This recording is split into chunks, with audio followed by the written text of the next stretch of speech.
பிரத்யேகால முதுகு லட்சணம் அபிநயத்தில் வந்து முதுகு லட்சணத்தை ரெண்டாக பிரிக்கிறாங்க. இதை ஆண்களுக்கான லட்சணம், பெண்களுக்கான லட்சணம்னு.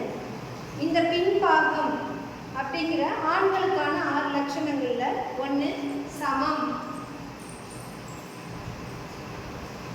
மண்டலம், மண்டலம் 2 வகையாக பிரிக்கிறாங்க. அரை மண்டலம் 2 ஜான் இடைவெளியில் இருக்கணும்.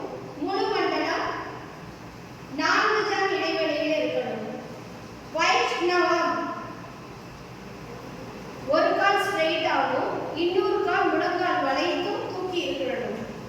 வைசாகம் ஒரு கால் பக்கத்திலையும் இன்னொரு கால் தூக்கி முழங்கால் மடித்து தூக்கி இருக்கணும். அது பேர் வைசாகம். ஆவீடம் முன்கால் மடங்கியும் பின்கால்